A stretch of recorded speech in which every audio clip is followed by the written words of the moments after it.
Hi guys, কেমন আছো সবাই? আশা করছি সবাই খুব ভালোই আছো। আর আবারও তোমাদের কাছে নতুন ভিডিও নিয়ে হাজির হয়ে গেলাম। আর আজকে ছিল ছুটির দিন, তাই দুপুরবেলায় সবাই মিলে খাওয়া দাওয়া করে একটু ঘুরতে বেরিয়ে পড়লাম।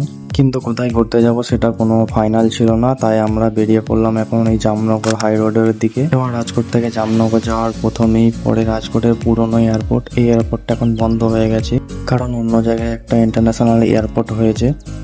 এয়ারপোর্ট ক্রস করার পরেই খানিকটা দূরেই আমরা ক্রস হচ্ছিলাম রাজকোটের ইন্টারন্যাশনাল ক্রিকেট স্টেডিয়াম। আর এই স্টেডিয়ামের মধ্যেই ইন্টারন্যাশনাল লেভেলের সমস্ত ক্রিকেট খেলাগুলো হয়।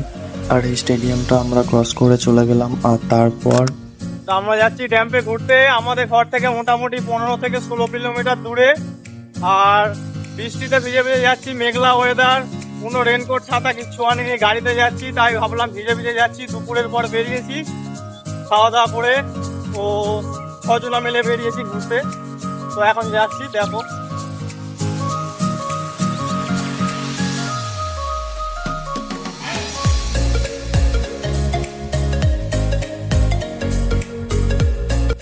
অবশেষে আমরা নিহারি ড্যাম্পে পৌঁছে যাই। এবং এই নিহারি ড্যাম্পে আসার পর দেখি দুটো গুজরাটি ভাই দেখি সুতোর মধ্যে কাঁটা বেঁধে হাতে করে মাছ ধরছে। আর এনাদের মাছ ধরার স্টাইলটা একটু অন্য রকমের, তাই আমরা সবাই মিলে দাঁড়িয়ে এখানে এনাদের একটু মাছ ধরা দেখলাম।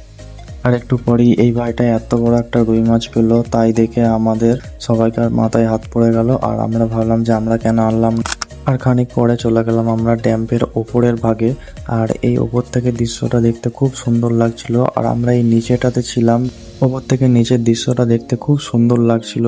আর ড্যাম্পে এত পানি ভর্তি ছিল যে যেটা দেখতে খুব ভালো লাগছিল। আর তারপর নিয়ারি ড্যাম থেকে যাচ্ছি আর একটা ড্যাম্পে ঘুরতে। এখান থেকে 24 কিলোমিটার দূর নিয়ারি ড্যাম থেকে, এখান থেকে। আর এই 24 কিলোমিটার রাস্তাটা যাচ্ছিলাম আমরা একটা গ্রামের ভেতর দিয়ে। আর যে রাস্তাটা দিয়ে যাচ্ছিলাম সেটা পুরোই গ্রাম্য এলাকা ছিল, তাই যেতে যেতে আমাদের গ্রামের রাস্তাগুলোর কথা মনে পড়ে গেল। আর এখানে এত চাষবাস হয় কি বলবো। আর এই গ্রাম্য অঞ্চলের দৃশ্যগুলো তোমাদের কাছে একটু তুলে ধরলাম, তাই দেখো তোমরা। বন্ধুরা, দেখতে দেখতে আমরা চলে এলাম এখন এই ক্ষীরাসারা প্লেসে। আর যেটা হলো একটা রিসোর্ট। আর এই রিসোর্টটা দেখতে ছিল রাজরাজাদের একদম রাজমহলের মতো। তারপর আমরা একটা চায়ের দোকানে দাঁড়ালাম এবং সবাই মিলে চা খেয়ে আবার বেরিয়ে পড়লাম একটা অন্য ড্যাম্পের দিকে, যেটা ওই ড্যামটা থেকে 24 কিলোমিটার দূরে ছিল। এবং খানিক পরই আমরা সেই ড্যামটাতে পৌঁছে যাই এবং দেখি যে দুটো গাড়িতে আরো কিছু মানুষজন এসেছিল। এবং পৌঁছে যাওয়ার পর তাড়াতাড়ি দেরি না করে আমরা ঝটপট চারিদিকটা একটু দেখলাম। আর দেখার পর আমরা তাড়াতাড়ি করে ওপর দিকটায় উঠে গেলাম। এবং ওপর দিকে উঠে দেখলাম যে এখানে আগের ড্যামটার মতো অতটা পানি নাই, কিন্তু নিচে থেকে দৃশ্যটা দেখতে খুব ভালো লাগছিল, পাহাড়ি এলাকার মতো লাগছিল।